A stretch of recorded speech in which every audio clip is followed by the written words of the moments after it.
usual check. Let's see. That's fine.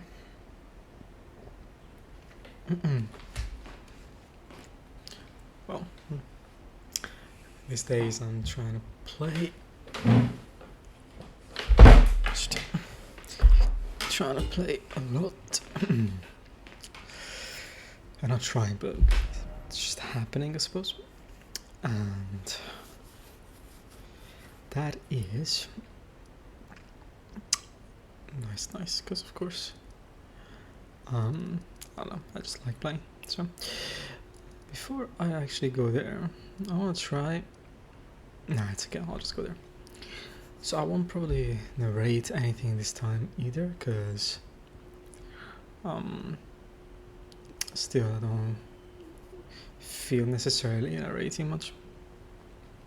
I thought maybe from very quickly the picnic that I started, or that I vaguely mentioned yesterday again, but there's not much to specify. Yeah, so I'll just try and enjoy this.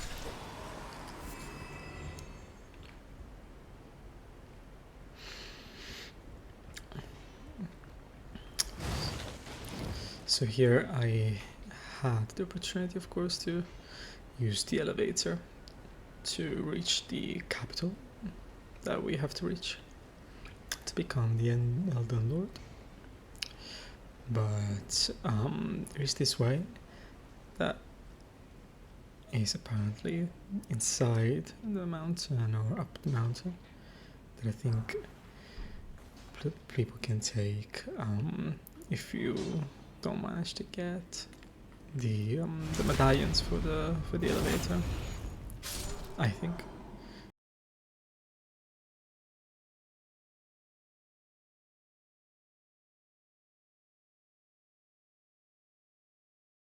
So well.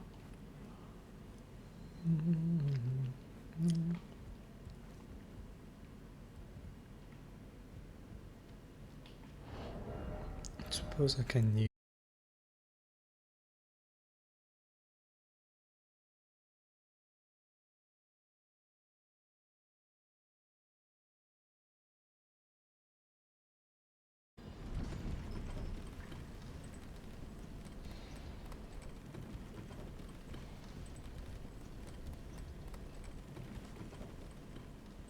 Fuck.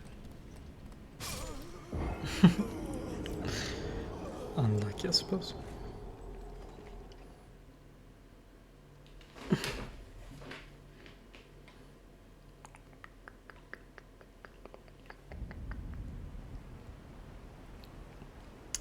Maybe I need to change my look if I'm using these katanas, because it seems a little bit not fitting with the rest of my equipment.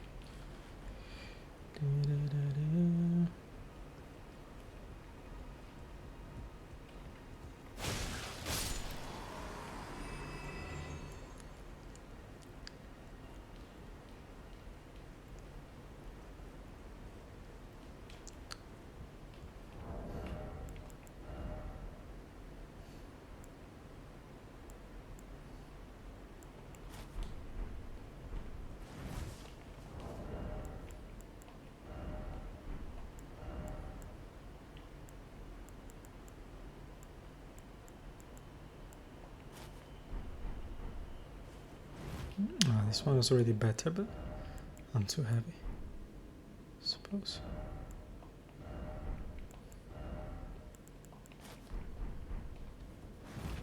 Still too heavy.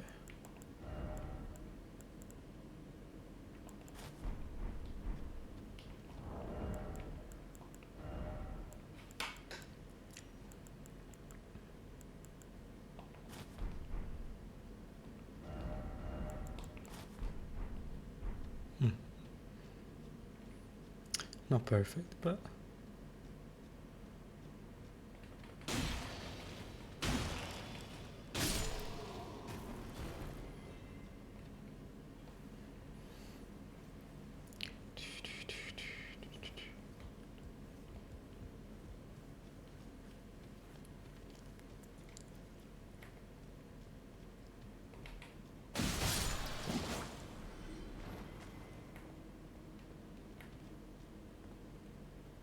I'll just go.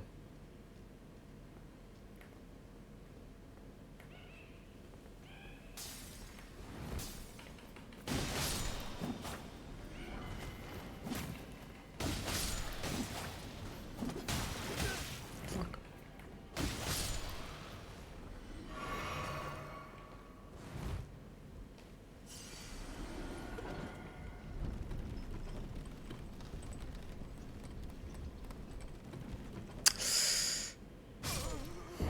Don't know why I tried that.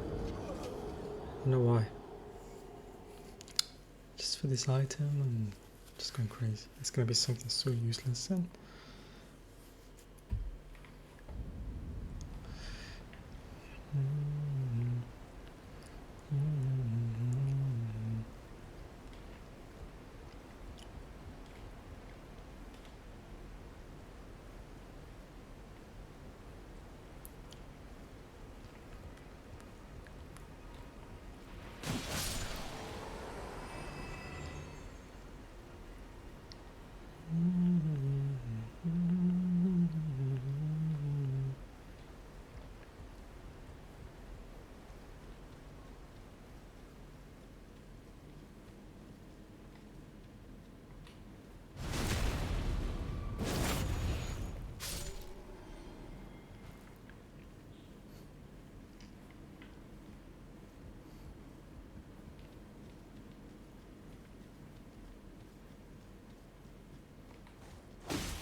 Great. Perfect.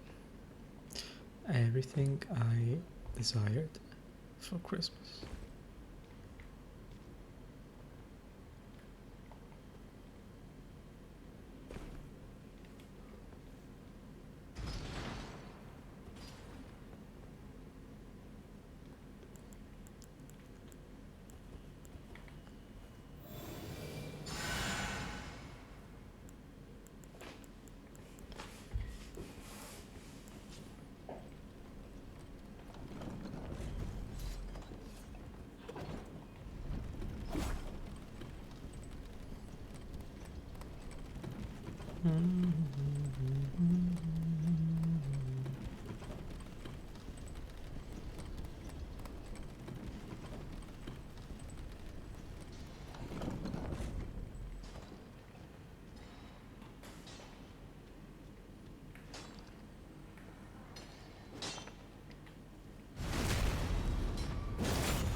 What the fuck?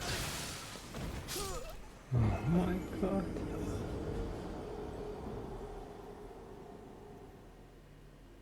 How?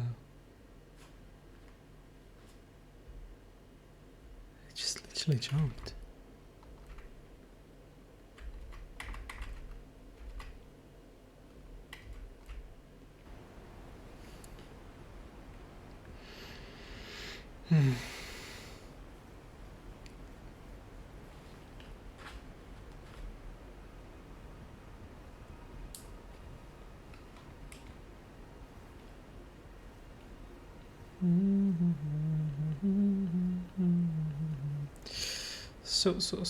So.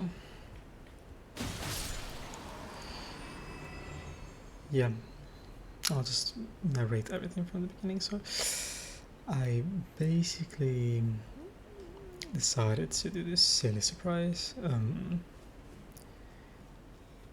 for, well, just for me and Sophia. And I had this idea of doing this picnic randomly. And I believe I didn't have any external, influence. Or the entire idea came from something that I cannot say yet because I want to do it. And I thought, maybe I can show this thing in a picnic. But then I couldn't do this thing because it was a little bit more complicated. So what I thought was, and then it was because, of course, of the croissant that I couldn't eat with her. And I thought, okay, I'll buy it again, but I'll buy it with this picnic thing. And yep, so it was croissant from a pastry shop. That was a huge croissant with some chocolate on top, but in between it's cut in half, and inside there's this cream that is kind of like, I don't know, it seems really nice. Yeah, it looked nice, and Sophia had it instead of me, like with her family, and she said that she liked it a lot, so I was curious as well. But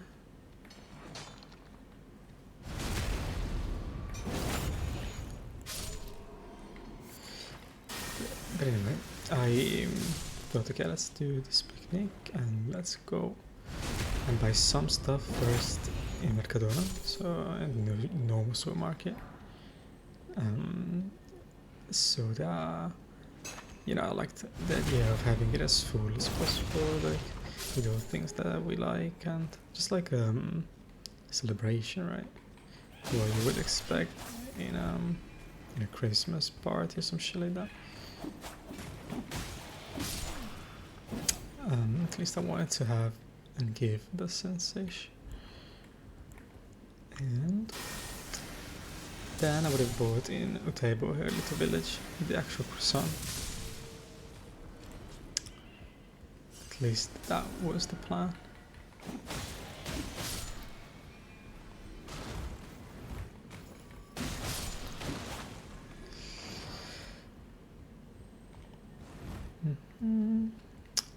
So, and then I actually used also the towel that I used usually for the gym, because I had tried to, I'm an idiot. I had tried to search for towels in the days before, but I couldn't find anything. I could only find some actual towels for the house. I were like 50 pounds. So I was like, maybe not. Let's see. Zero precipice. Perfect. So that's the elevator that I can catch now, but that I'm not going to for now. I will in the future, after this probably.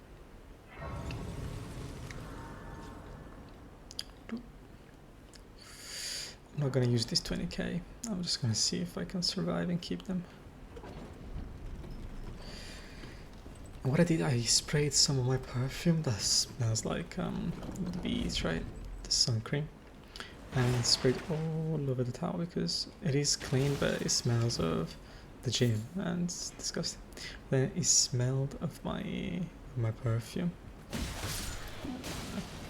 It sounds like as if I use perfume. Normally I don't. It's just that we once bought this perfume in Sofia in a silly way because we found it in Mercado and it smelled like, again, the beach, and we both like that kind of thing, especially with our memories. Well, at least for me.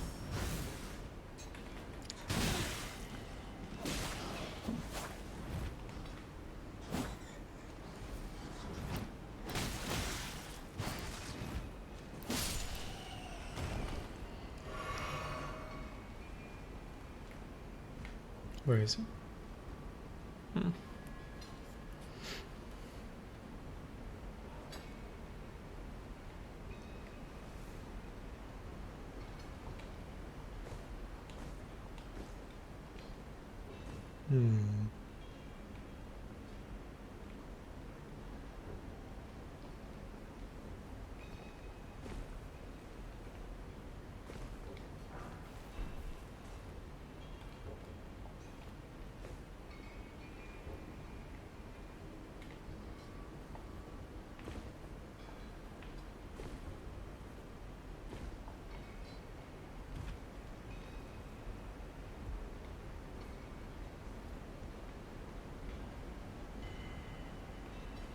Well, let's see.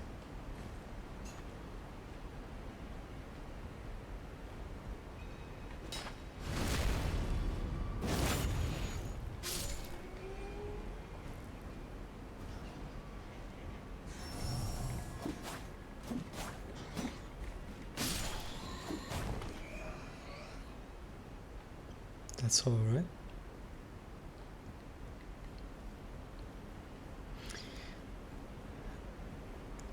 And I try to dress as much as possible like a prince, like the few clothes that I know she likes a lot, of course. And I like a lot too. I think that they're my favorites too.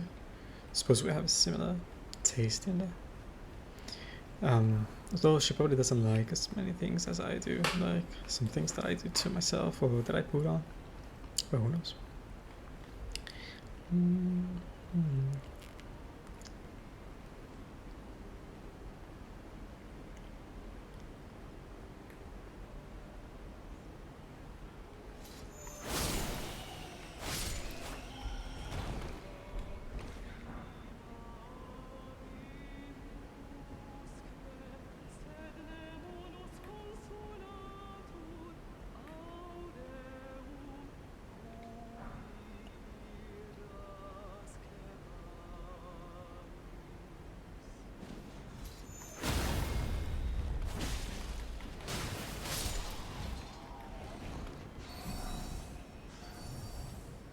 Perfect timing.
So I built a few things, and then I went to Utebo, and I knew that it was gonna be cold because it was a little bit colder in those days, but never really cold.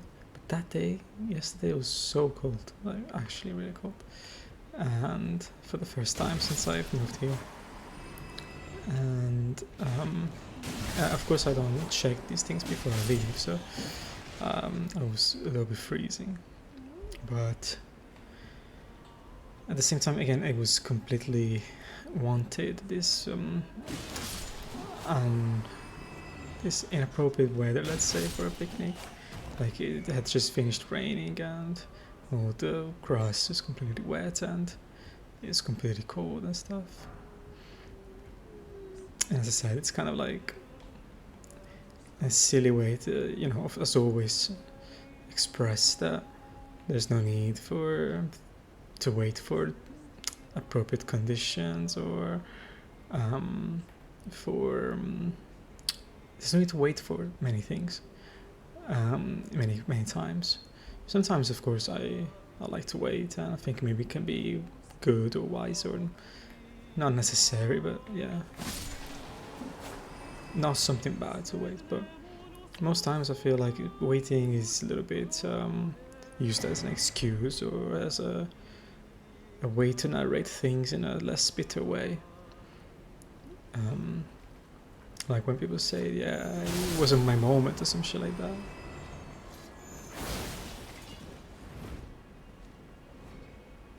Fuck.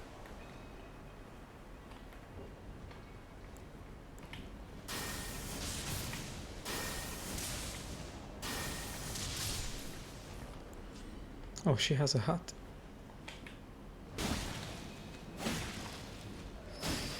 Yeah, she's bigger.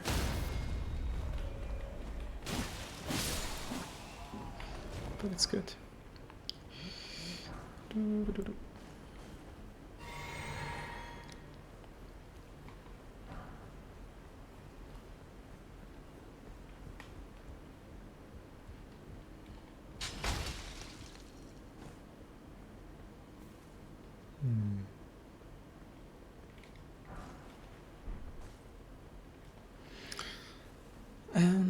And in the table on a Saturday, like I said yesterday, there was the pastry shop, and it's not open from like it only opens from 5:30 on a Saturday. Well, everything else was basically open already. That was it. So I had to go to the supermarket in Utebo, the market in Utebo, to get some more stuff, because I had some of it, not enough. So, and I bought just again stuff, anonymous stuff, really. Juice, crisps, sweets, donuts. Clearly, like too much for, surely too much for the both of us.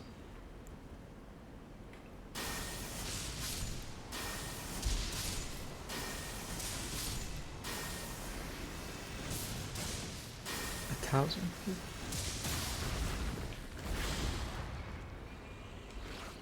No, don't need.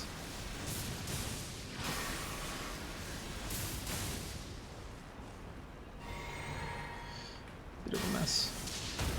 Oh, nice.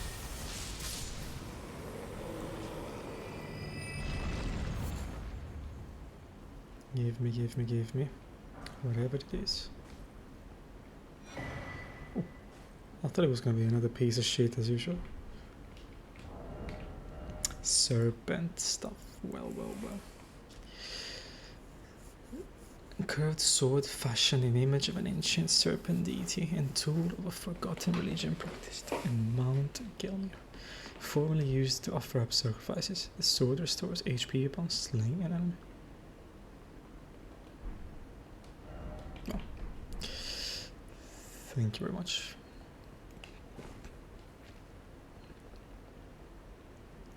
So the elevator goes through there, and then boom. And this goes through the mountain. I'll try. I don't know if I'll do the mountain already, maybe before the Altus plateau. Yeah.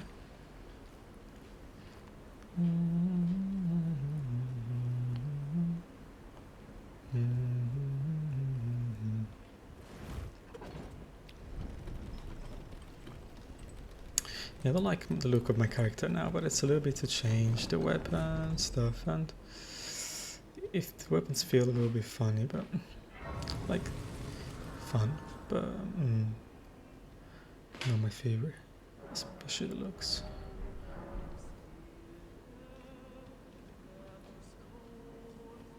Oh shit. Well, I suppose I'll just use them.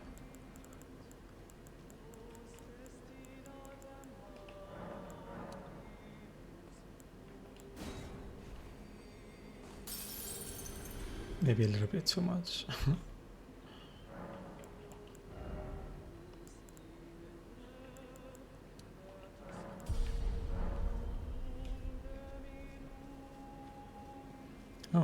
can evoke stuff? Millicent. Blackguard. Great one to try. Well, for sure, Millicent. You're coming with me. Then that's not the guy that does prawns, right? Don't think so. Blackguard. Oh, just in case. Hey, Millicent.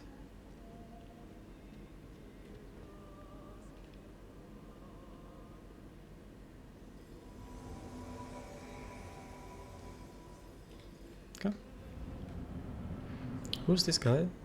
Oh, it's like that big thing, right? The lizard.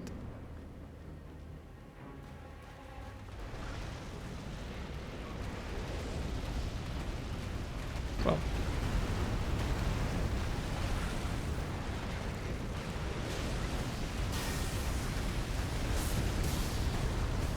Quite resistant, I'd say. Fuck.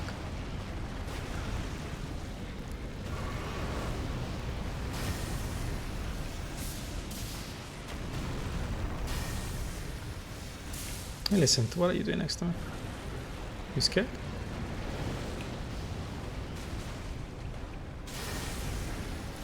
Fuck.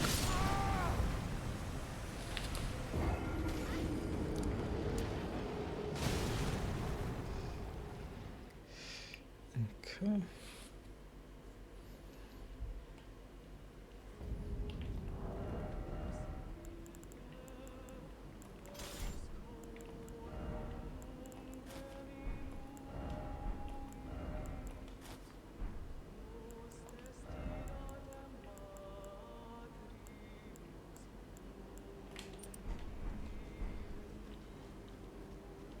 In these cases, I go back to myself.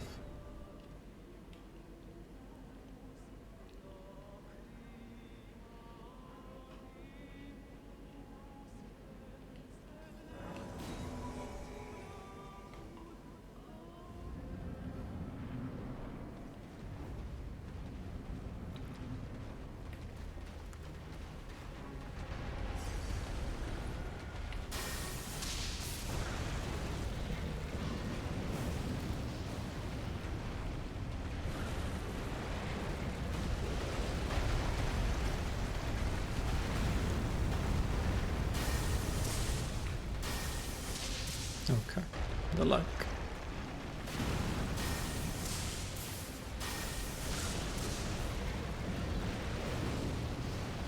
Guys, why do you just...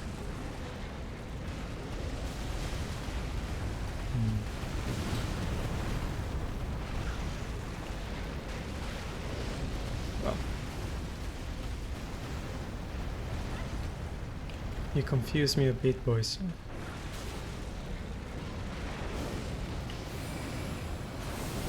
I'm dead. Oh, I'm not dead.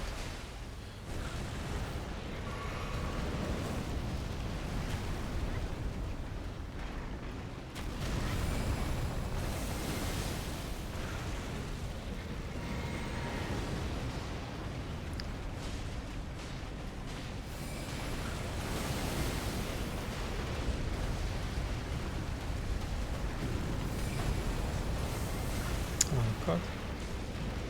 Oh shit.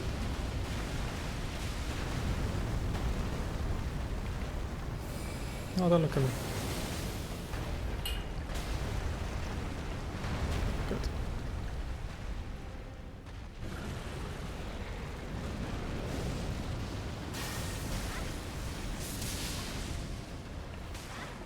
No, I'm innocent. Don't die already. Guys, but you're not doing anything. You're just standing.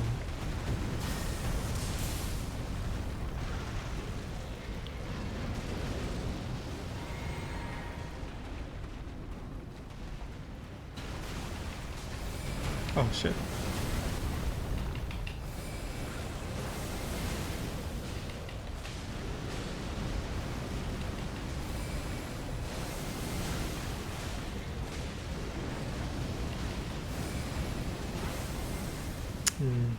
That's not gonna go well. Especially if you both die, I guess. It's not gonna go well at all.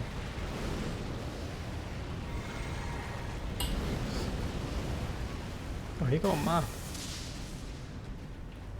Oh, well.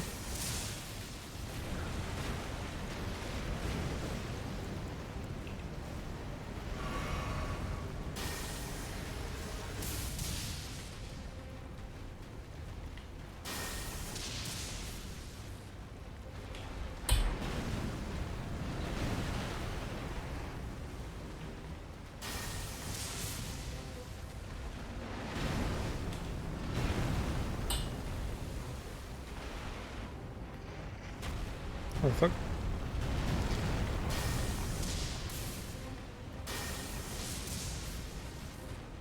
I can't see shit though.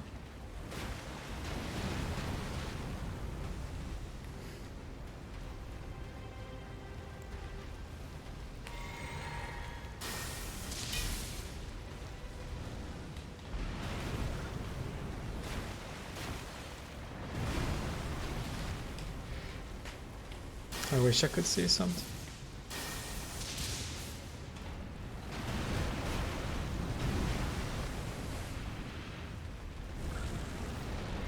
Oh fuck, I'm dead.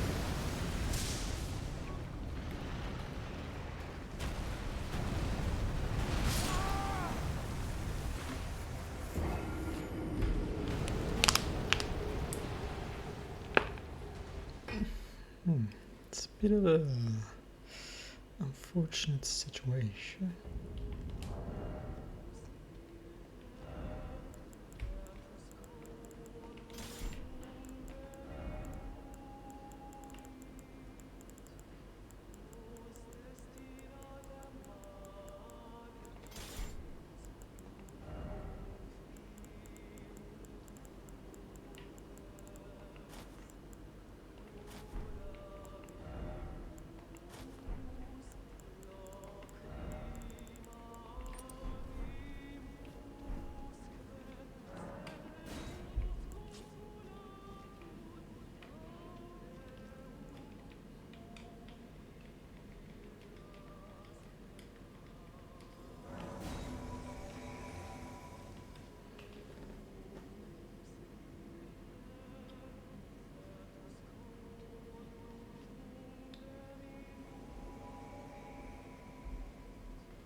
Oh.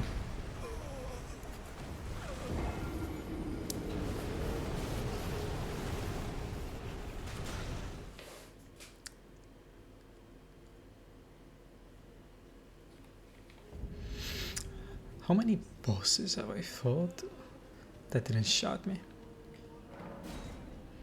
That's the question.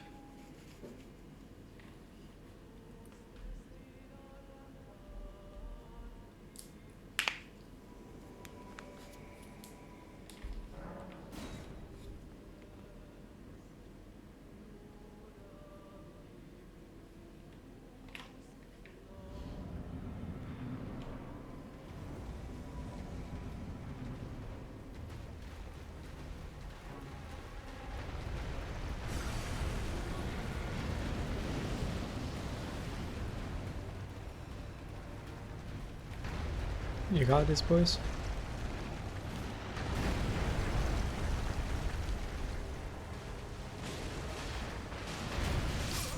Oh.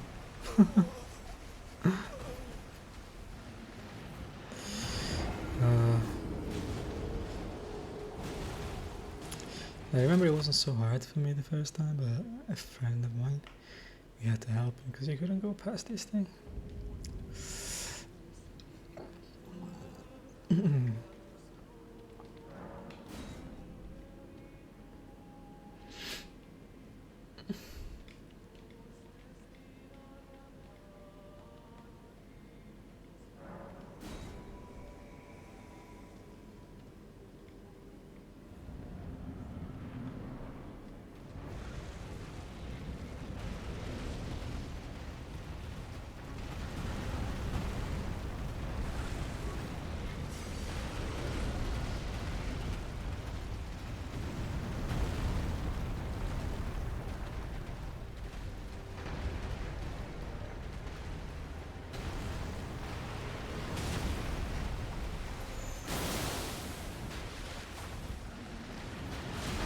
Oh, Jesus Christ.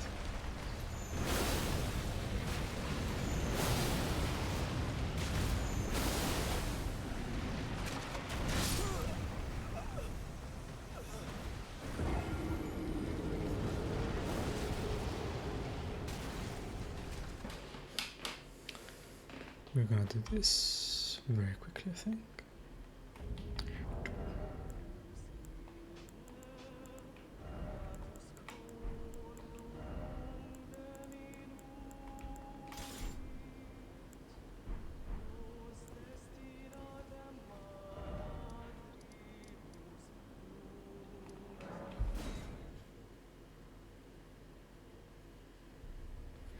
We're doing it, boys.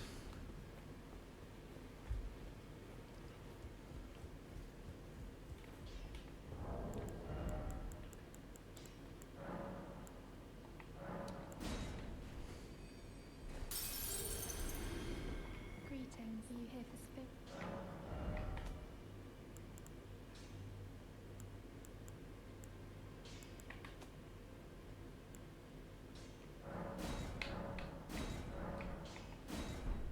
You're quite expensive.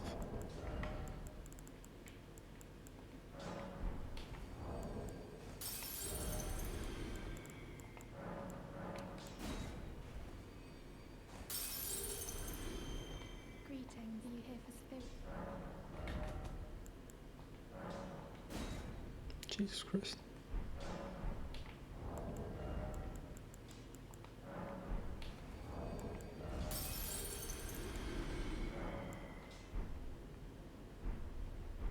Greetings, are you here for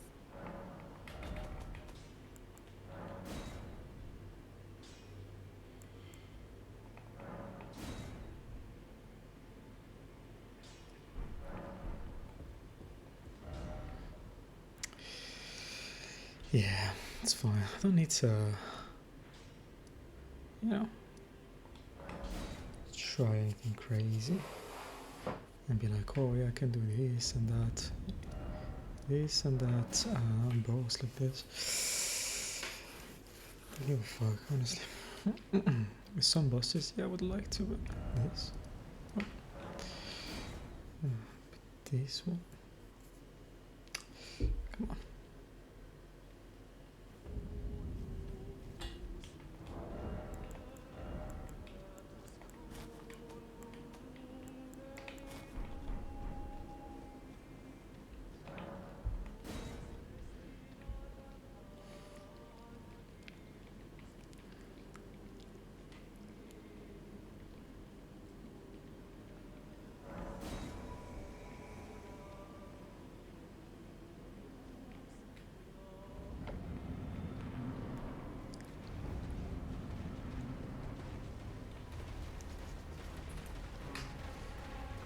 Oh, I don't even know how to summon her. I think I need to do something like this.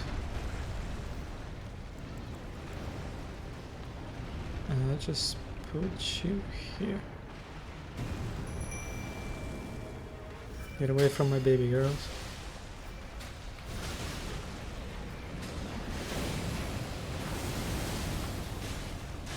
Let's rape this guy.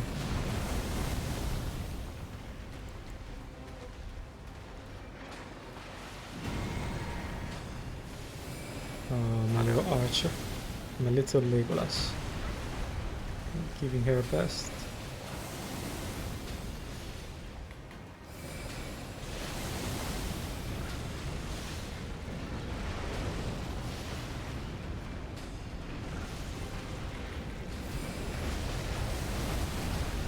No, get away from her. Oh. Well. I don't think she's gonna survive this. It's okay. She did what she could. Amazing. Ooh. Ooh, my boy. My boy.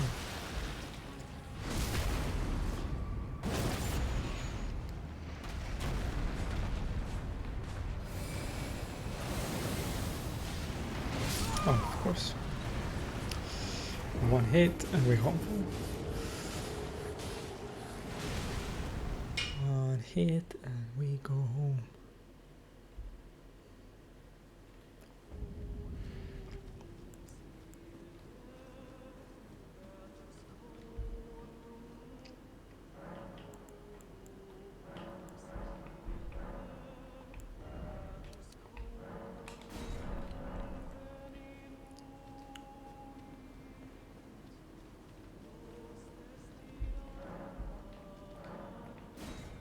This guy is the perfect one against this boss. A resistant tank.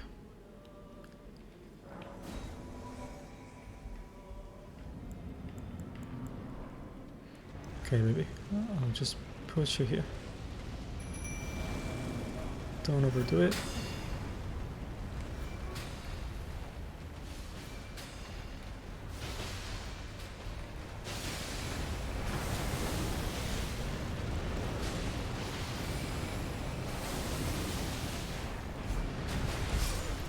Mama.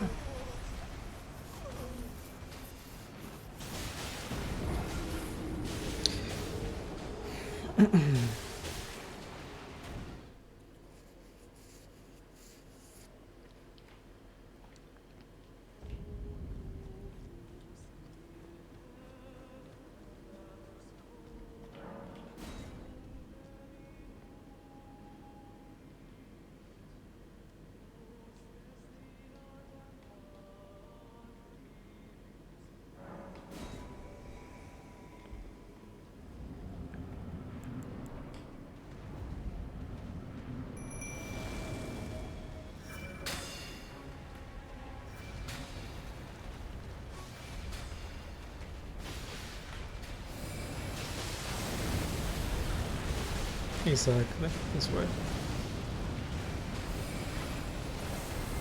Oh.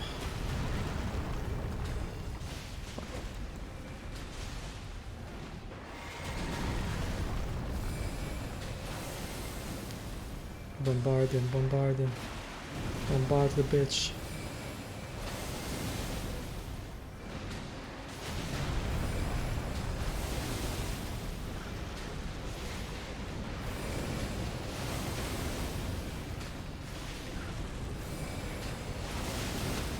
I love it.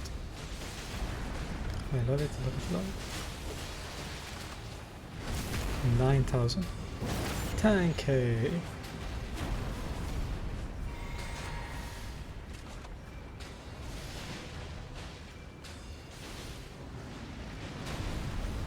We got this, boys, come on.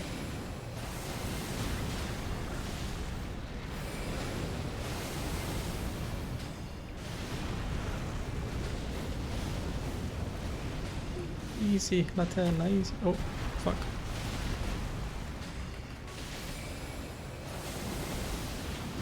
Go, Laterna, go. Go, Laterna. Go, Laterna. Let's go, boys. An actual army. An actual army. 18k. 18k, okay.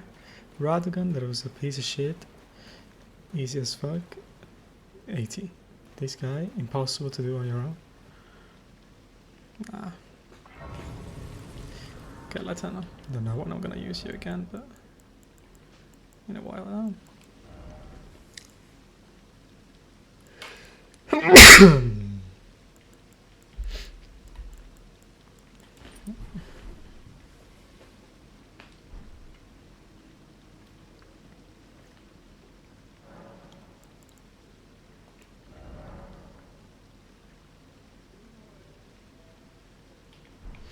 Yeah, I think I'll just put stings in my chest.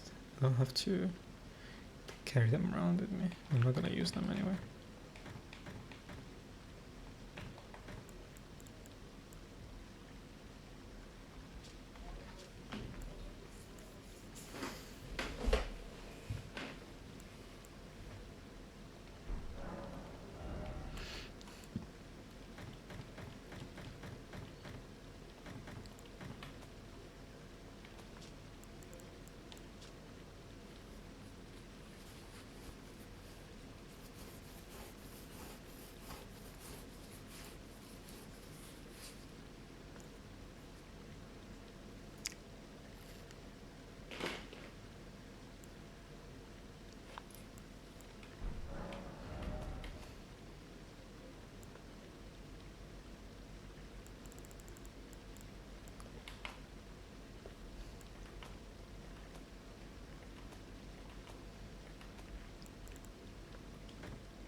Once again, guts.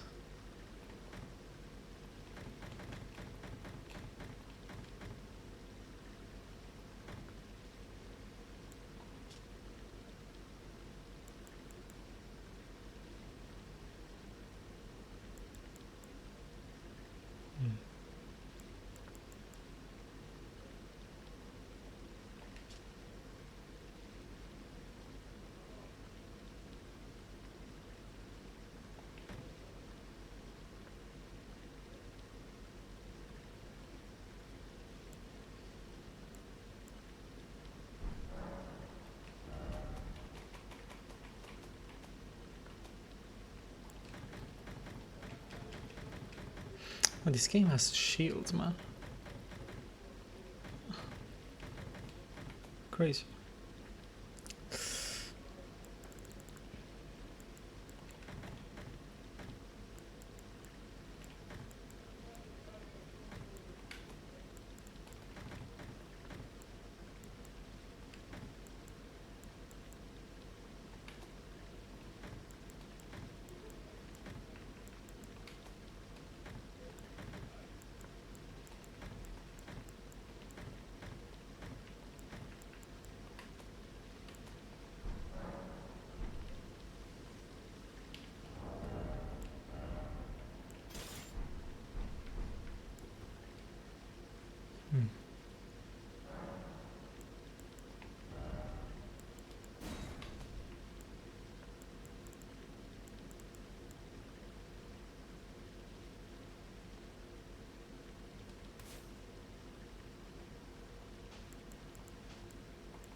So, yeah. I went to Sophia's house and I waited next to the same tree I used to wait when I used to go and visit her. Just in those few days and stuff like that. Oh.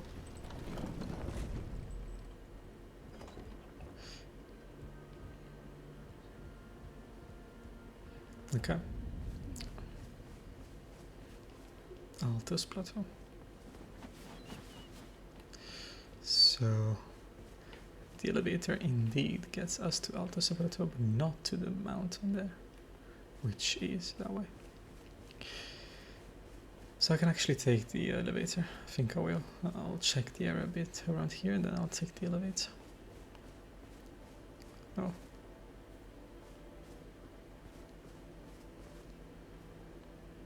Where are these carriages? I think I remember that. I mean, I remember there's an explanation, but I don't remember it. The earth tree, closer and closer.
The boys.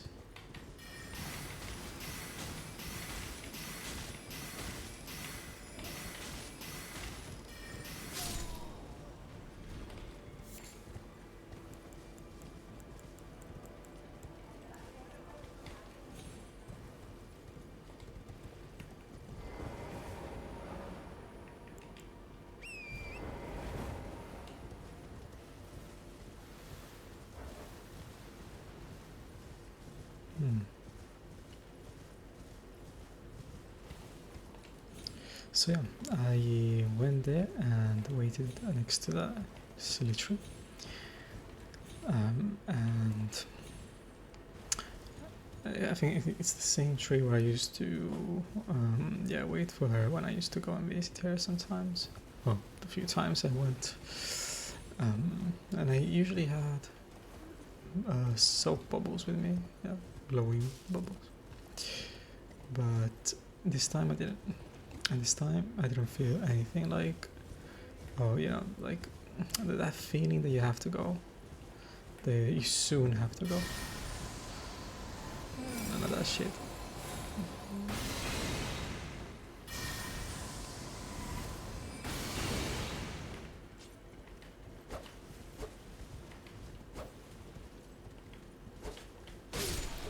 None of that. Of course, it's not like you just feel light completely, but because there's so many other thoughts that have nothing to do with a flight or an airplane or physical distance.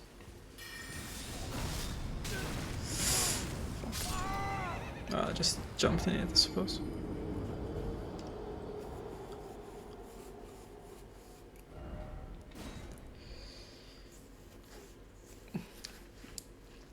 But apart from the usual thoughts of melancholy and stuff like that, if that's how you say, Melancholia.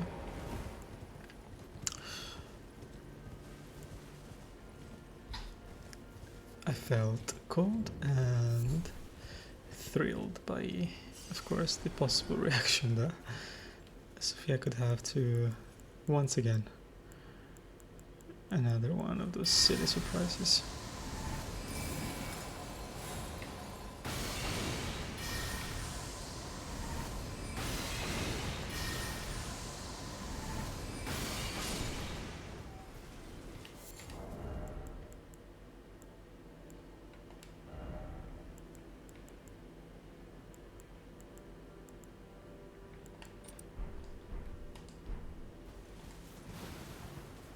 Oh shit.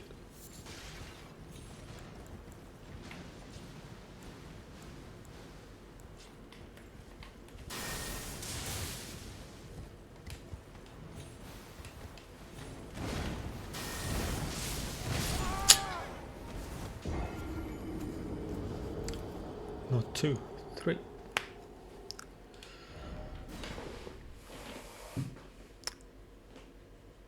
And I tried to write to her like a message, well, one of the many messages, but a message trying to communicate in a way, like, you know, I'm here, but without actually telling her. But she didn't really read them because she was like busy in the kitchen with her dad and brother. But I had said like, are you gonna come out and play then or something like that? And then what happened is that her dad in reality saw me from the window, which is kind of weird because in reality he, like, I've done that before and no one saw me before, but I suppose, who knows. Can I get out of fucking here, man? Suppose now.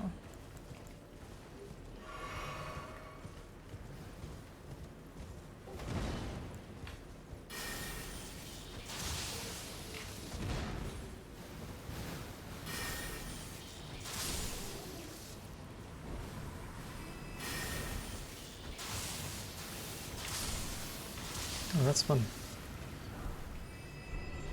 I can keep spamming that.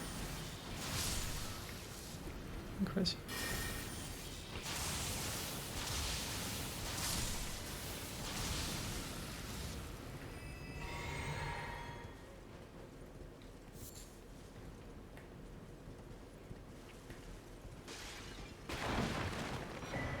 Perfume bot.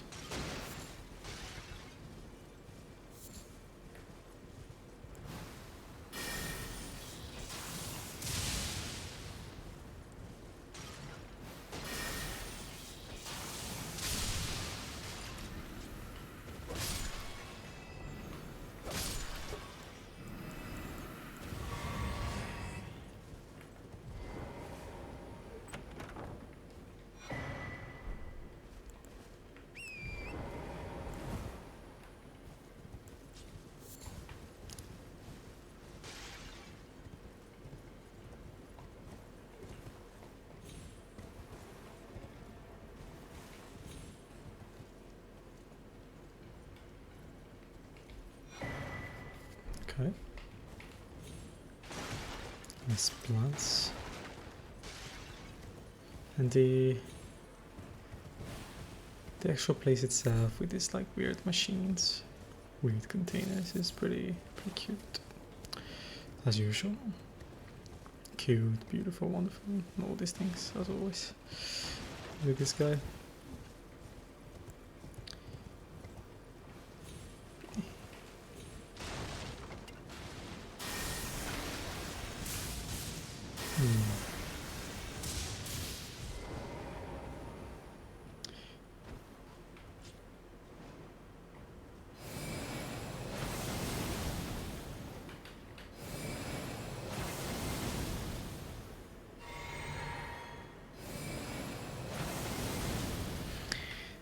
And the brother was in there, so her dad notices me, she comes out, and she says that he saw me, he invited me in. And of course it was funny as always. It's always such a the beauty to, I think, not just live but also witness interactions between me and Sophia. We are so intense. I love people. People love to use that word, complicity, like complicita, and I hate it so much, man. It's overused.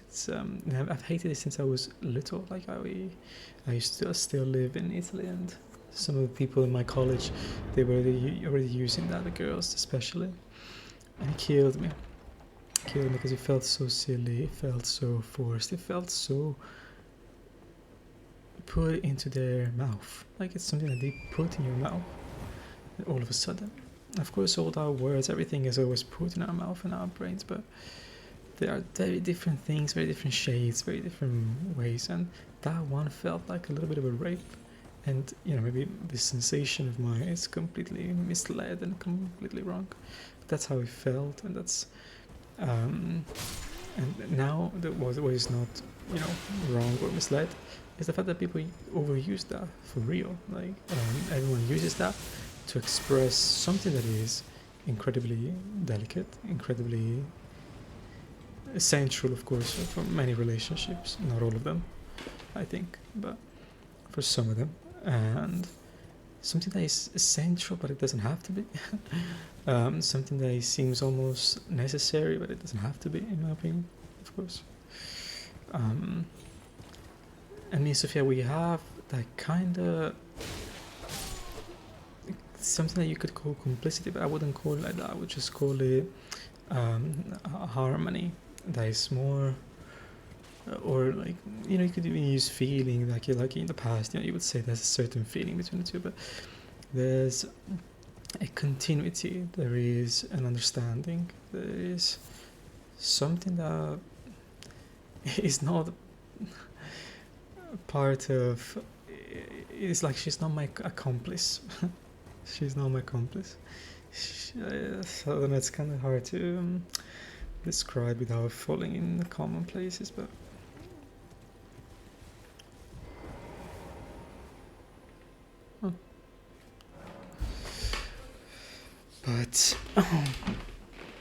of course I'm trying to say the same thing that you would say with the word complicity, but I just think, well, not just think, I feel and I think I don't like it. I find it misleading, and I find this something that is actually an insult to describe something so important, and not important in general for a relationship, but like so not important is not the right word, but something so variegated, like something that has so many things to say, so many things that are not all the same for every person. That feeling is very, very, very, very intricate, and I'm talking like a dog right now, but I'm playing at the same time. So, shit, I don't have left.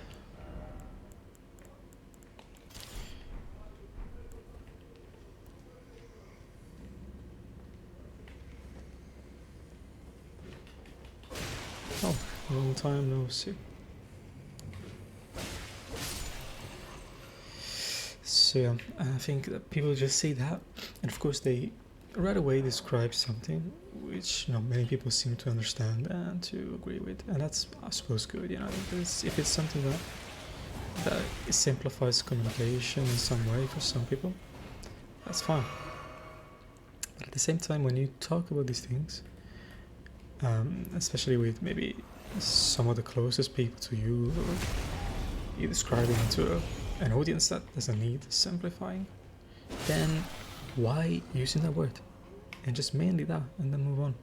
It's like a topic that requires hours and hours, really, if you want to really talk about it. But anyway, when you see me and Sophia, you see as if we've known each other for our entire life, but not just that. There's that mixed with, so there's that intimacy and that confidentiality. There's the there's the lightness that you sometimes get with maybe some of your family members, where you just give almost for granted that they are there, that they understand, that you don't have to explain much, and you already kind of like, if you say something, you don't worry so much, or you're just saying things, and you listen to them, but you don't listen to them as if you need to be there and be like, oh, what is this person gonna say? Or you listen to them and you are in a way already receiving their response, because you've known them so much, and that is mixed with a deep desire, but mainly also not just a feeling, but an actual thought of, I want to listen, I want to know more, please tell me. So it's like you're there and you're waiting in such a hungry way, in a way as well, for the words, the thoughts, the expressions, the looks that the person is gonna give you. So there is that, again, that confidentiality that allows you to maybe be free, a little bit even careless, one could say, but in reality that is mixed with something that is closer to hunger and desire. So you have this sensation of, I am fine, I am home, but I'm not accustomed, I'm not taking anything for granted, I am not resting on this, I'm not letting, what the fuck, things pass by in front of me. Jesus Christ. Where did this guy come from? And why did he jump? So, and there's that, and we look like, at the same time, that is also mixed with the fact that we might look like we are so young, when we just got to know each other.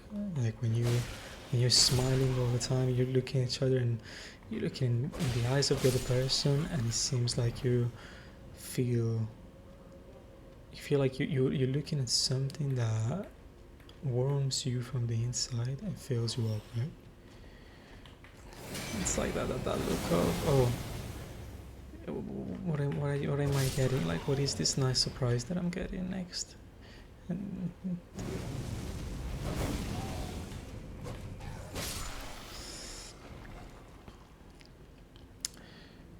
And that's how Sophia, I'm trying to describe, but it's not really easy, but it's kind of like how Sophia looks at me when she gets out of her doorstep and she sees me there with a silly surprise, and she's smiling, and you can see her eyes quite wide open looking at me, but with this expression of, oh my, like, oh, what can I do with you, right? And at the same time, just like a kid that maybe, oh shit, I just lost everything. A kid that is also like I cannot wait for what's to come, but still keeping a composure at the same time. Yeah, I think I'm not. Of course, some people could be like thinking that I'm being exaggerated, or that I'm using some kind of even metaphors maybe that are not quite the reality, but I think it's actually the metaphors that don't quite capture the essence of what I'm saying, and the essence is way better than what I'm trying to describe with these silly descriptions. At least I this is my opinion, but I know again it sounds biased and shit, but I think it is very, it's like a second, right? It's at that moment she gets out of the door and you already know what I'm talking about. Like, I mean, I suppose not everybody will know what I'm talking about, but I think quite a lot of people could understand it, like, oh, maybe I grasp some of these things that you're trying to describe. Again, I don't expect you to feel or notice all these things that I'm saying, but I highly doubt that it's about biases here. I think it's very hard for me to fall into those ideas of, oh, I love you so much, you're amazing, I don't realize anything else, and I'm lost in your eyes and shit like that. No. But, calm down then. You just made me lose 30k. You're dying? No. Good.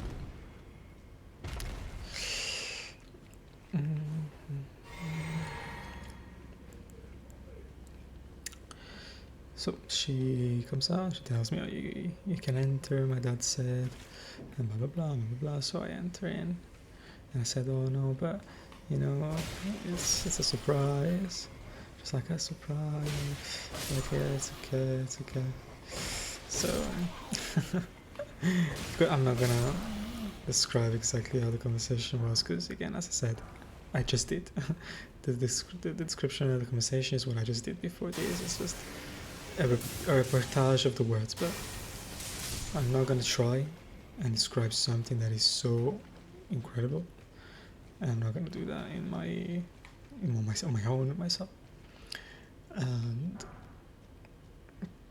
anyway, despite the cold, there was a little bit of sun. Maybe it was just a presence. I felt so light. I'm actually wondering now, was it a little bit sunny? As in my head right now, it's quite sunny this moment. Yeah.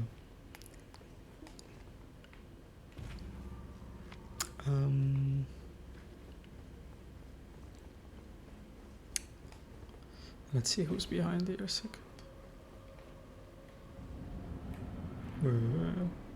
Is that it? Is that so? We got the boys.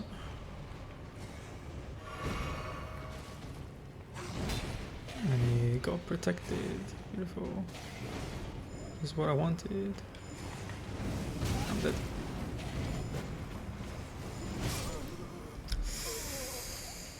Perfumetricia.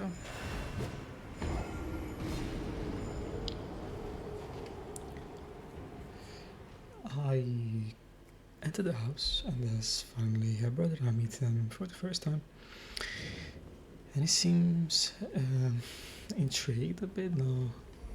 Like, he probably is very good at faking or thinking about what he's showing, but he seemed to communicate interest. Unlike most of the people that I greet in Spain, they are more like they show more like shock or confusion. But here, no.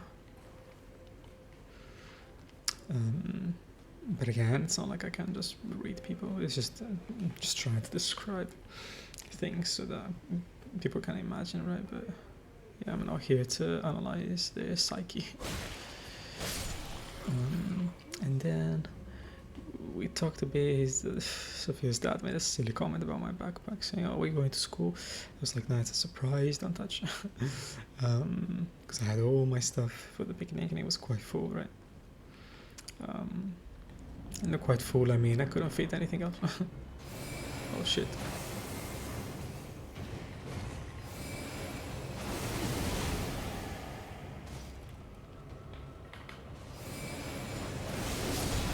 Okay, if I survive, that's fine. Oh fuck, I thought it was done.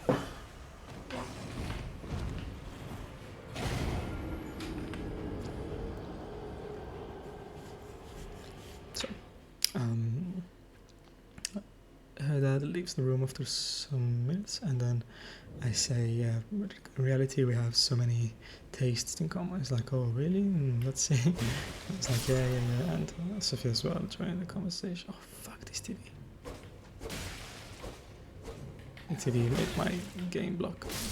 Perfect. Well, I have to reset. I cannot go with 3 potions. Well, 2 potions.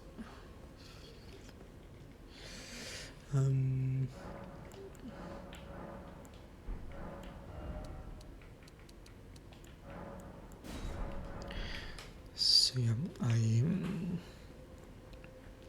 I say that we start talking about games. Basically, we go upstairs and I think we spent around 2 hours, 2 hours almost, and just talking about games and like his childhood. And I told him a bit about my taste too, of course, and about my process with games and shit. But we talked a lot about that, and I asked him quite a few questions about what he liked, what he does with his time. Anyway, I tried to get to know him a bit because I only know a lot but from Sophia's mouth, right? So never had the chance to ask him anything or stuff like that. And yeah, Sophia was there, like silly, being silly and laughing. I was a little bit silly too, and every now and then, like just a few times, I looked at her just with this face of like, oh, what a freak. Because I know that she thinks those things about people like me and her brother that play games and shit. Well, no, not for real, but like in a jokey way. Is he falling if I do this? No. Oh. This guy. Crazy.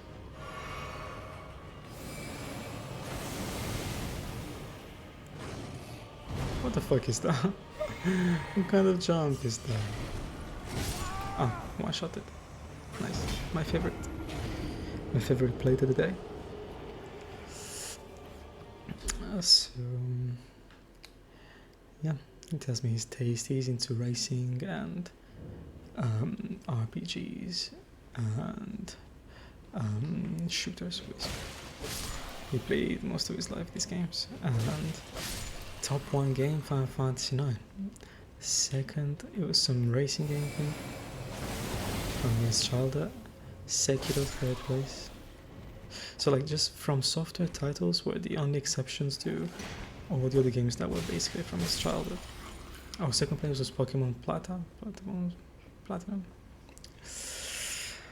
So all these games that were basically maybe cult, but you know, the games that are a specific genre, let's say, and that many people wouldn't call their favorite, their top 10. And he probably played more than me, you know, I had so many games, and even though he hasn't played in many years and he plays very sporadically, yeah, I think he overall played more than me.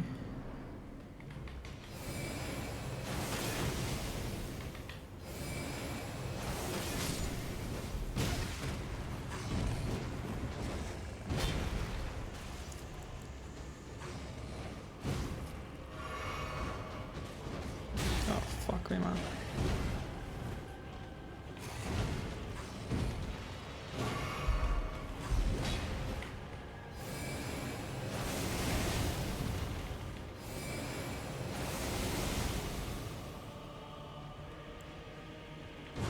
Fuck.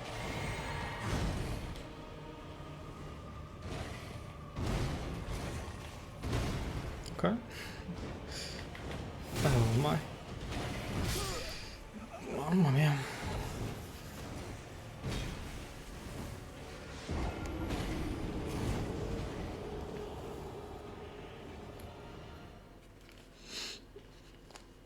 I feel like I'm struggling against this guy. Like, how is that possible?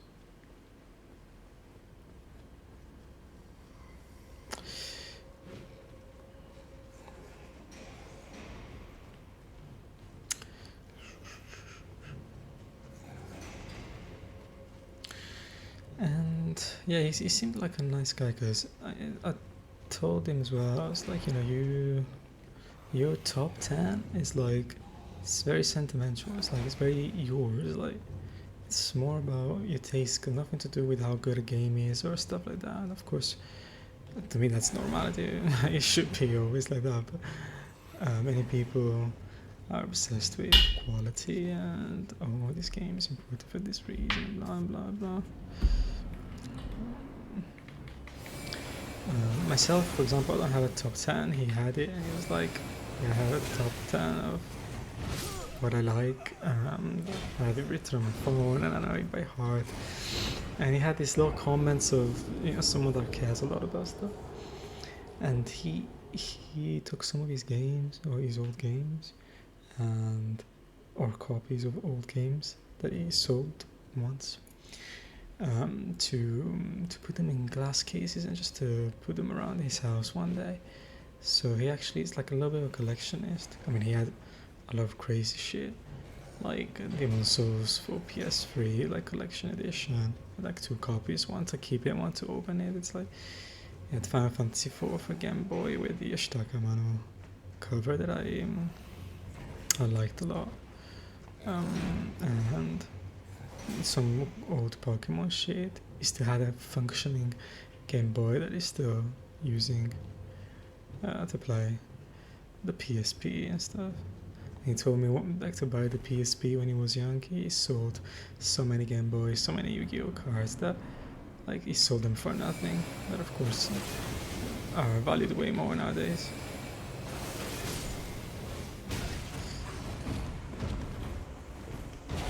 Oh, my bad. Might just leave these guys. Can't be bothered to waste so much time.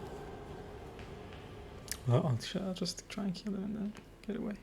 I have to cook, and it's already 11. And yeah, we talked about that, and then eventually we ran away because it was really late, and I wanted to do the picnic, but then maybe even go back to the city and go to a shop and stuff. The shop was closed anyway, so in the end, it was better that way. So we tried to find a place that was not so far in the grass, but not so close either, because I wanted to be away from everyone. And eventually we found it, which was some part of the woods that Sophia had already showed me in the past, where she talked about some memory with her sister there, some stuff like that. Oh, is he calm? He decided to be calm this time around.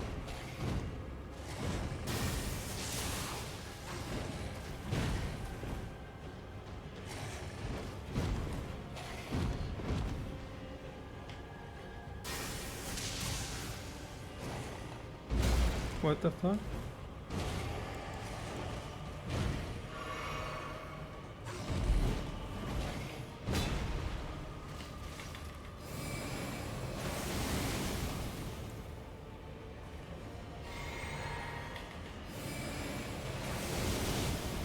I love it. I think you're done. Perfect.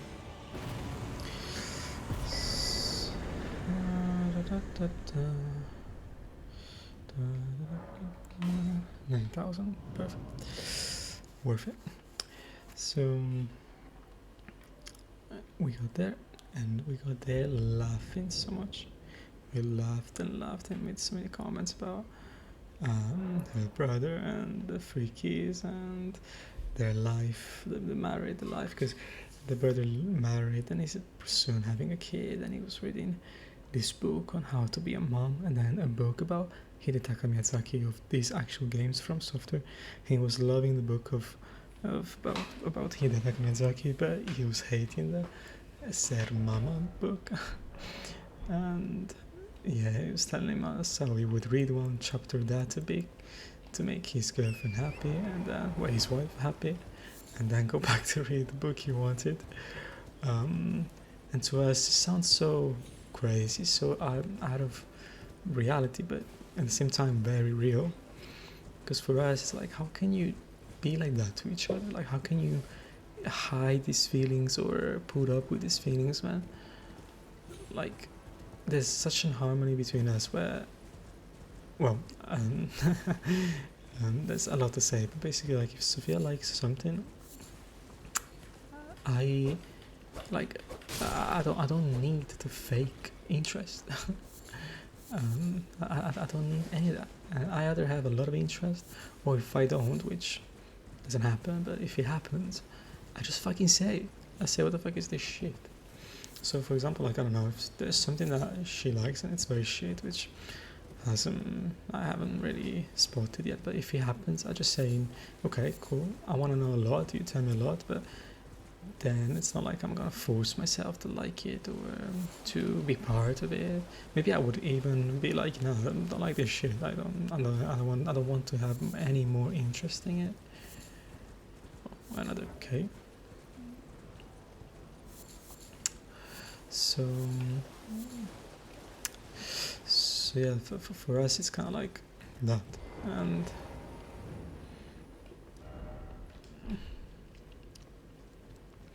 we put a lot of effort to be like that. Like we worked a lot to build this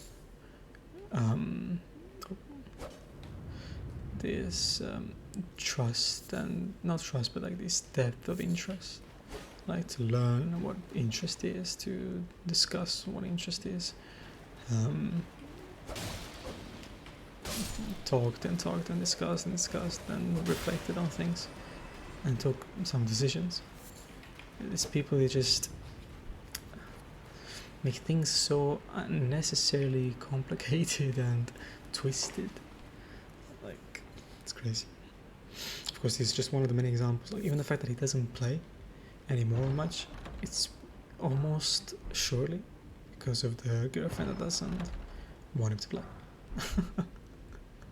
She's not interested, and he cannot invest so much time into that, which is, I don't know, to me it's just dehumanizing, especially when something is such a part of you and you appreciate it so much. Of course there's a lot to say about that, because in the same time it would be sad if he's mainly his hobby, or where it's almost like maybe he loses a lot if he doesn't have that part of him. As if I stop playing, which is basically my main hobby, I don't lose myself, I don't go crazy, I don't need to play, which is important as well. But at the same time, I'm not gonna stop playing because my partner or whoever doesn't like it, and maybe they don't like it for the most shit reasons. Like, if my partner said to me, I don't like your gaming, and she gave me reasons that were real and I couldn't, like, we would discuss, I'd be like, fuck you, you're right, then I would probably stop playing or play less, or understand, but this girl, she doesn't even know what a game is, It's like one of those things where, oh, games, games, bad, the bad word. So imagine stopping playing because of those people basically from medieval times, where don't fucking understand the world has so much to offer, and just because something seems weird to you or scares you, doesn't mean that you have to reject it or not even try to understand it. And that's the kind of life he has to live, right? He married that kind of person. That's crazy. Of course I don't know what else she is, but she surely is that, which is a massive red flag, right?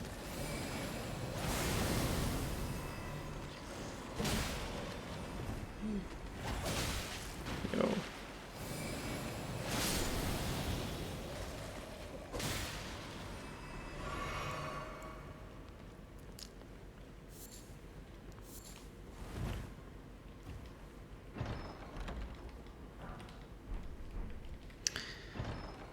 And we laughed a lot about that.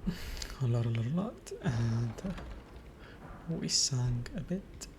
And then finally we reached this place, and I didn't think about it, but then I thought, oh, just close your eyes when she said that, because I didn't know how to at least keep some of the surprise.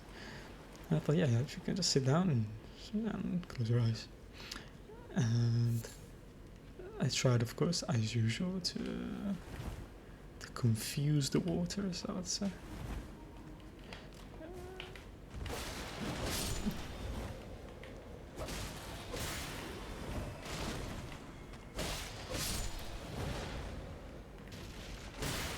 and it kind of worked. But I loved how as soon as we left, oh fuck me, as soon as we left the door, the entrance, she was like, "Oh, what are you doing for me? A picnic?" Oh, I was like, "Oh," I was like, "Picnic? What the fuck?" In this weather and shit like that. And she was like, "Oh, this and then this and this." What a jewel! What a fucking jewel! And so I tried to somehow direct us to a patch of grass. I said, "No, we need grass away from everyone. We need to sit on the grass and all these things."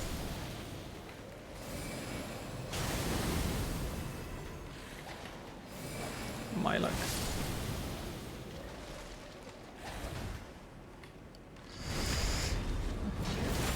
Oh.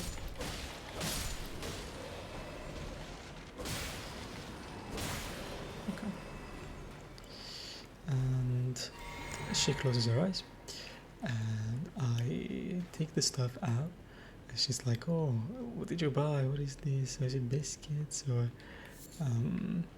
is it oh, you bought cards already?" Shit like that. And I was like, "Oh no, how could you understand?" Like shit like that.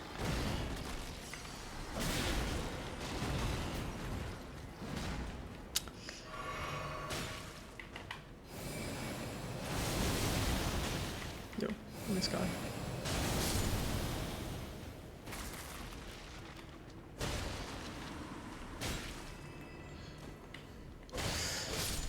And then I got everything out. I tried to put it on the floor. I found it pathetic, and then like it didn't look as good as I wished. And then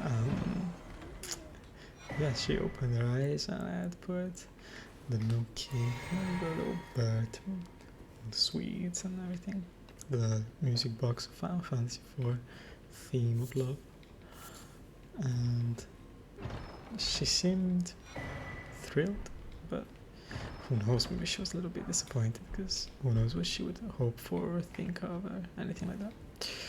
But she seemed okay. And then yeah, we ate, we laughed a bit more, we sang. Then when we left in the cold and dirt of the smell of wet grass, of mud, and our asses wet because of the wet mud under.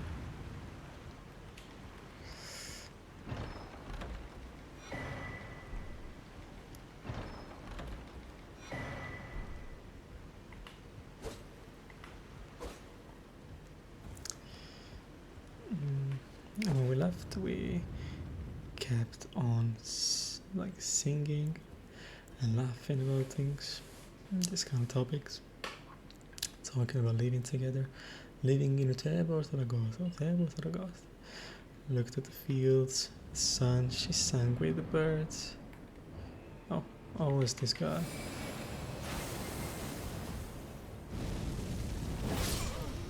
Jesus.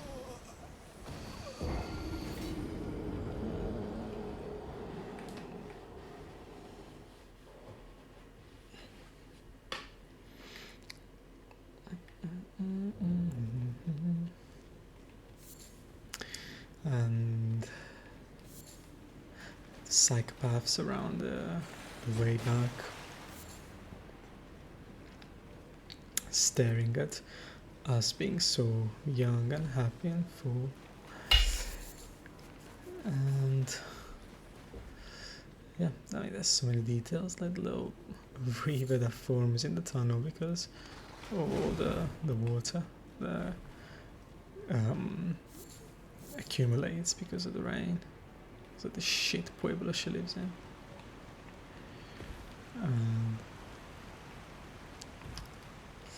Yeah. Let's see.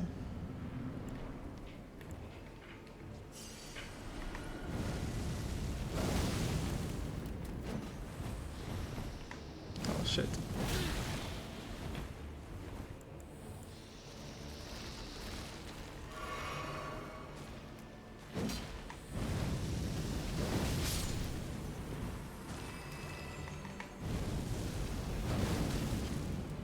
Oh. Actually managed.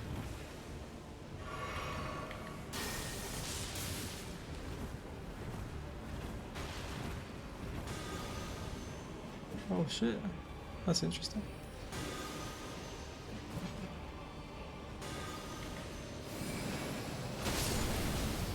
You dead, right?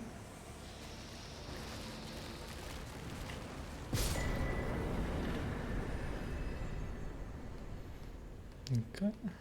Family heads. Got a lot of things to read. Let's go back. And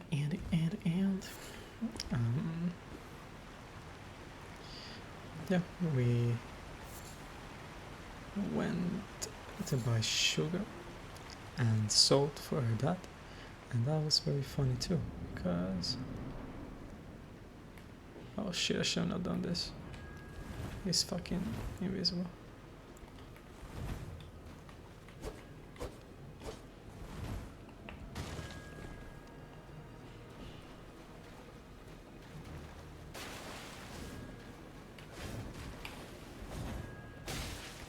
Nah.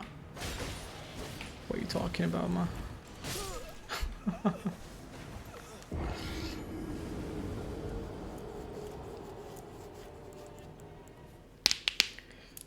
How is this done again?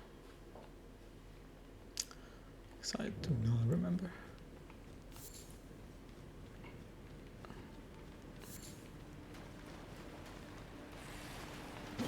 Why is there more than one boss in this game? And even when we went to buy sugar and salt, it was so fun and sweet. We couldn't find it, and we had to ask the clerk. She went to ask the clerk, but I found it by then. And the clerk used me as an indication. She was like, "You see what that boy is, all dressed in white?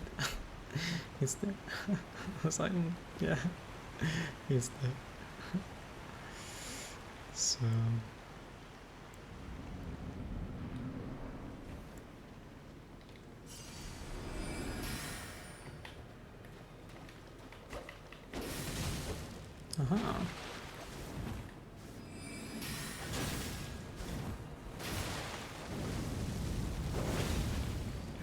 fuck me on. But what is this? What is this torture? I suppose I need him on the water, but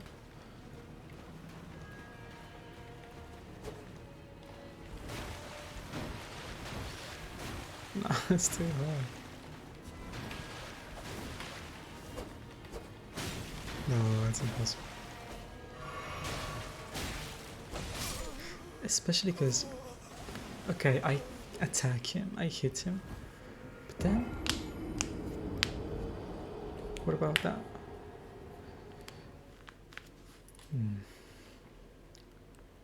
Then I have to run all the way back. What a mess. Then after that, we just parted ways. Oh my fucking Jesus fucking Christ. So yeah, I left. That is all. There's not much more. Well, there's a lot more. There's so many details, expressions, things that we talked about. But I cannot narrate everything. Just a few things.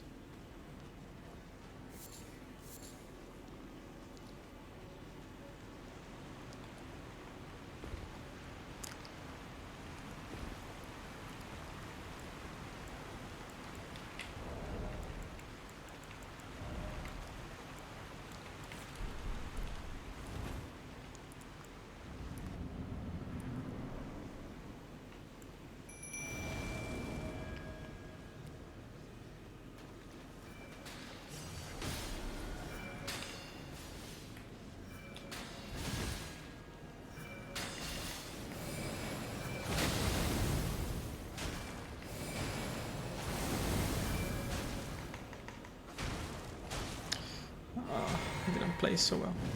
Oh, I didn't play it well at all.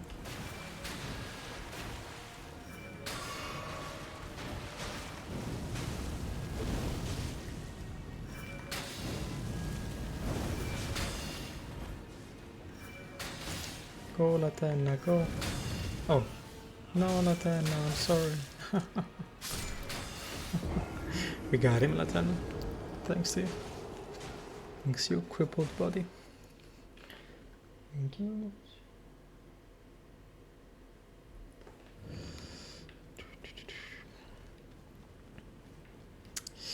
It's pretty thrilling, it's pretty crazy, it's very like, I mean, it's really crazy that I'm here. I suppose there's some sense of accustomed, how do you say, acostumbrado, like how you get when you get used to something, but there's some sense of that, the fact that I'm here and I've been here for a while now, and yeah, it's like I live here with her, I'm very close and stuff. It's all very, very delicate because it all works because I have a job here. And if I lose that, I'm fucked because I cannot speak Spanish yet. Probably never will, to a level that I can actually work. And but yeah, I'm still here though, and it's been like that for a while. And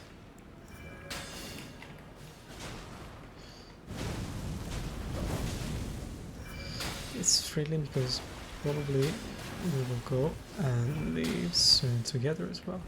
And I've never lived with someone other than my brother. Fuck. No, I didn't play well. I'm fucked. I'm not gonna win this. At least not now.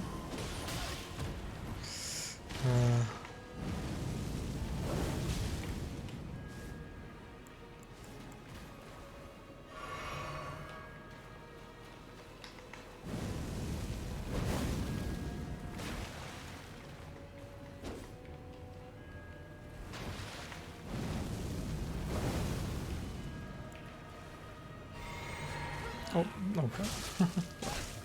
Forget about that as well. There must be a way to see these guys, right? I think there's an item or something. But I think I can only take it from the Altus plateau, like this place.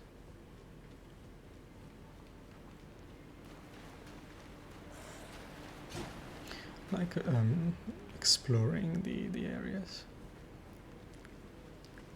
I cannot try much money to go, but should be fine.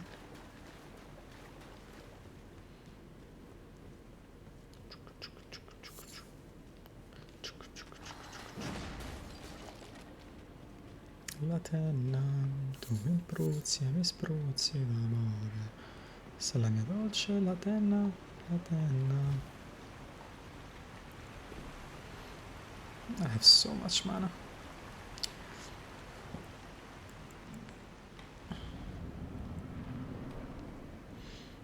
Okay, Latenna, I just need to recover those, okay? I'll leave you to it. Perfect. You know what I'm talking about, baby.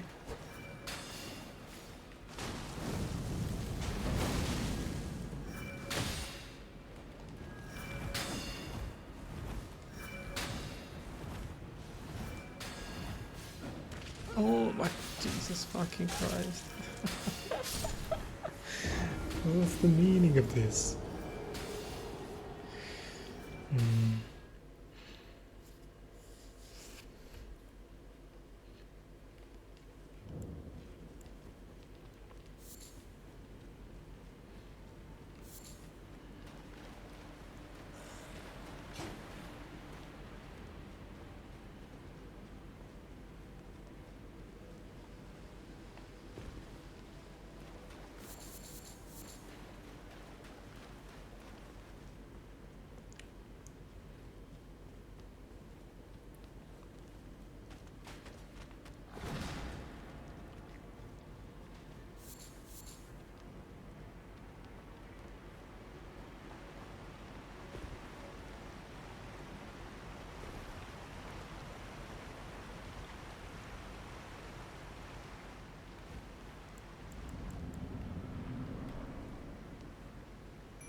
Where is he?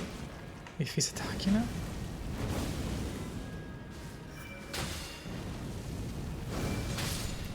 Fuck you, man. Let's go, Latenna. Let's go.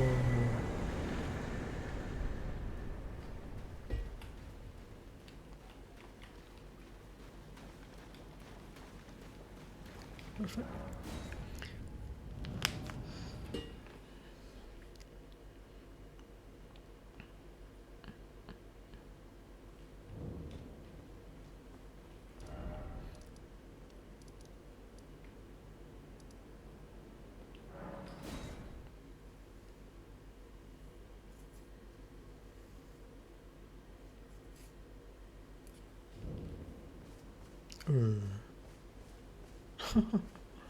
Oh, hello. Is that you over there? Have you ever heard of fingerprint grapes? They're special grapes which only grow on those who've been clasped by the burnt fingers. I would truly love to try one. The distant light seems far closer than before, but I can't sense a thing from the usual grapes anymore. Please, could you donate a fingerprint grape to me? Without one, I don't know. I feel like I might go mad. They're special grapes which only grow on those who've been clasped by the burnt fingers, please. Without one. I don't know what that is, my friend. What is this? I don't remember this way.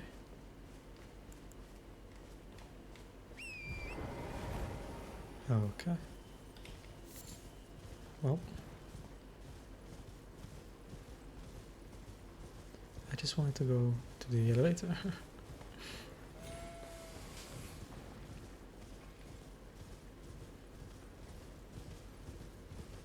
So I just climbed there, but I can actually go with my medallions.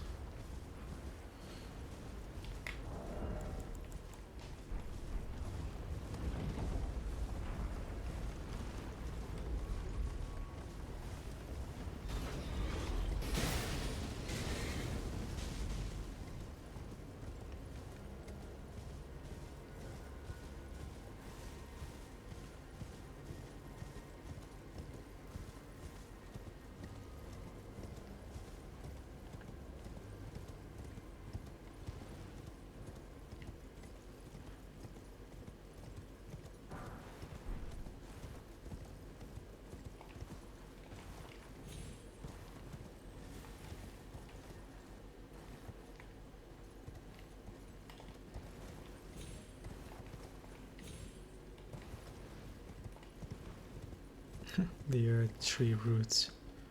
Crazy.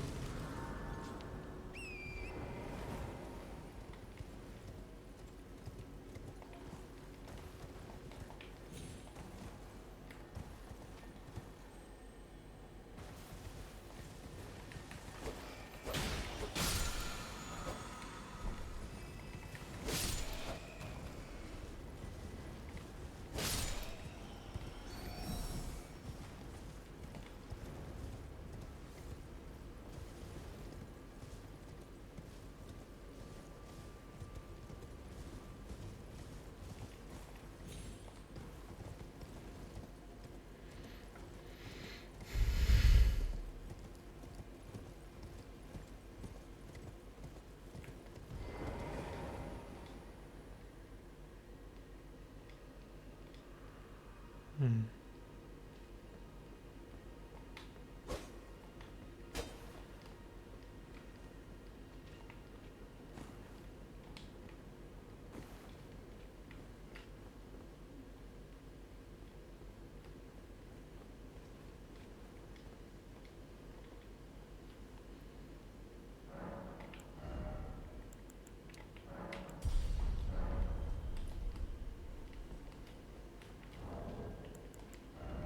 Level 75.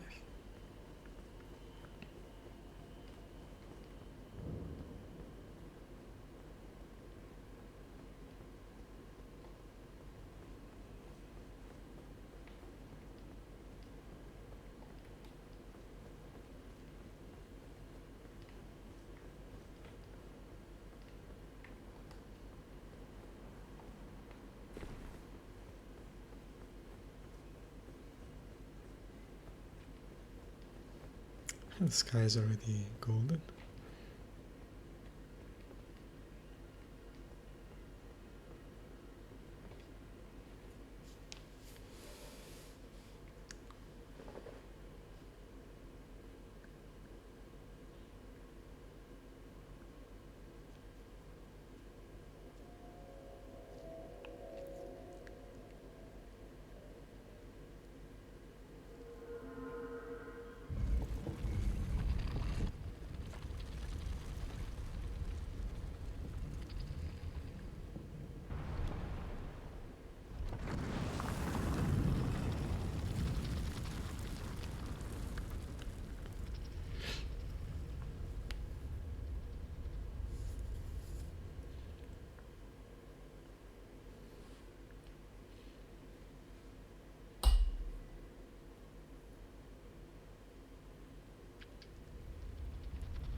Even higher than Realocard.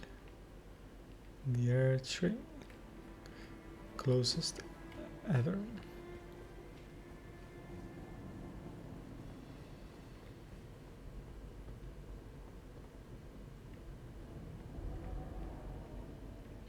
Literally next to the mountain.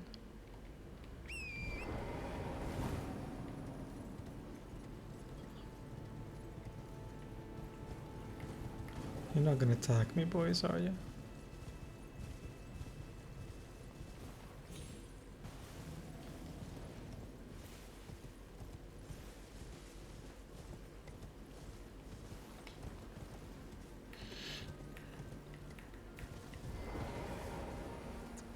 Yeah, I'm gonna stop here. And that is the capital.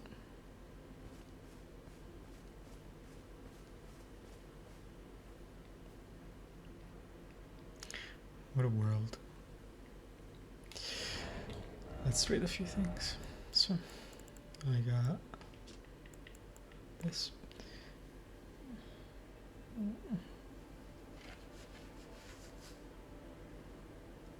Nice.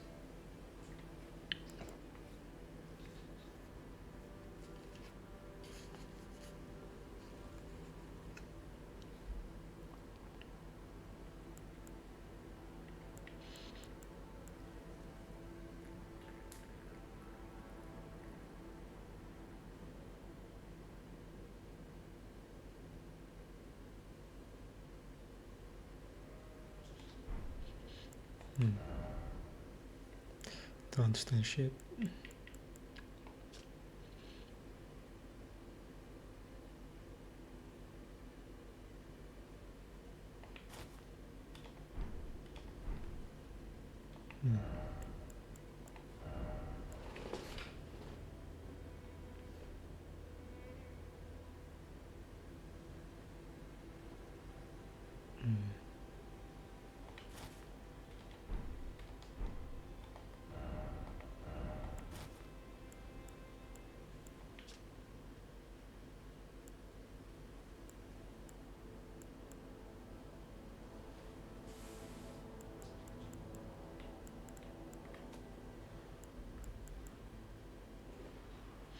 Robe of an air tree capital perfumer. The thick front apron embroidered with a depiction of the air tree is proof of mastery of the apothecarial arts, and its weight symbolizes the onus of both pride and responsibility.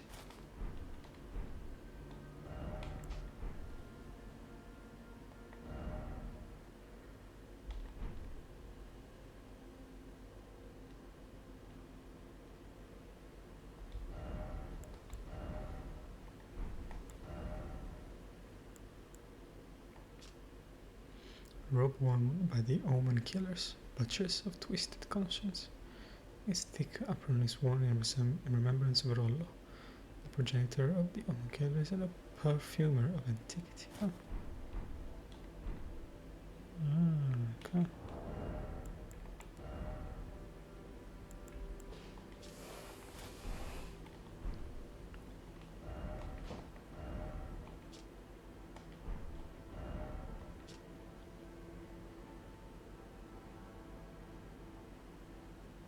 Freshly synced battlegrounds effusing with the stench of the forbidden lands that will be excised from the memory of history. This is why the Volga military serve as untiring, unsung watchkeepers. Air tree, the shadow of the air tree. By the black feather of a bird of prey, worn by the assassins of Rome, a ritual implement for transforming into death bird, if only by imitation, strengthened jump attacks. We are birds of prey, bringers of death.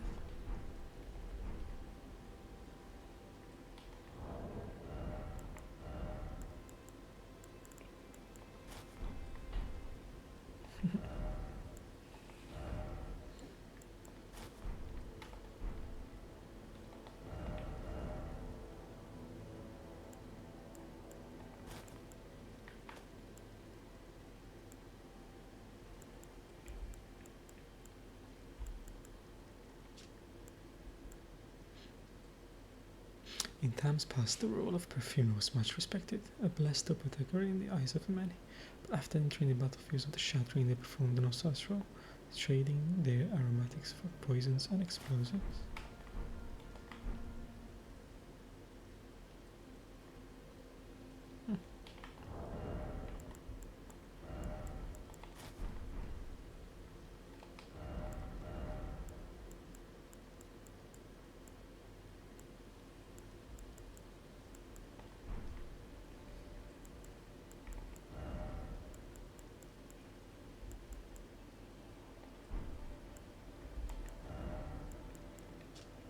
Carved great arrows made together with a red shrieker bow.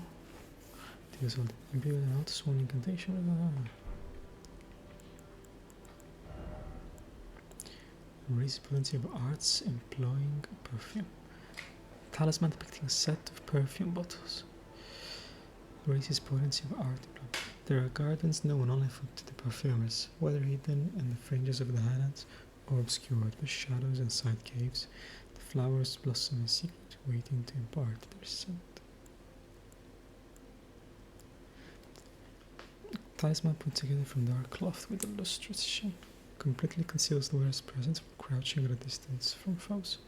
Part of one of the concealing veils used by the assassins or the Knight of the Black Knives.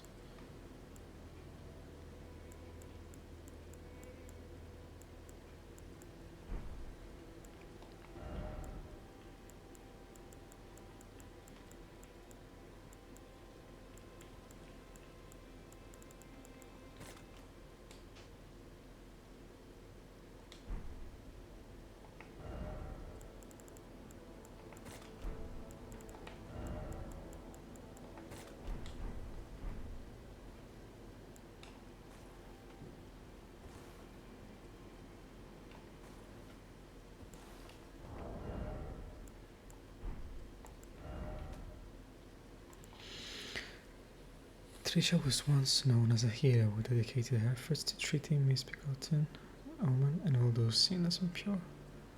When her efforts failed, she was their companion as they died, watching over them to ensure that they could pass peacefully, free of pain.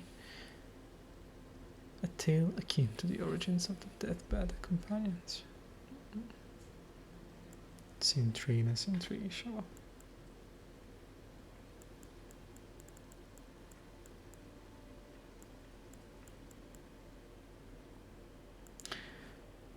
A golden tinged flower from a succulent plant that blooms in the Altus Plateau. Material used for crafting is said to be a funeral flower in an era long past, before the earth tree grew. Before the earth tree.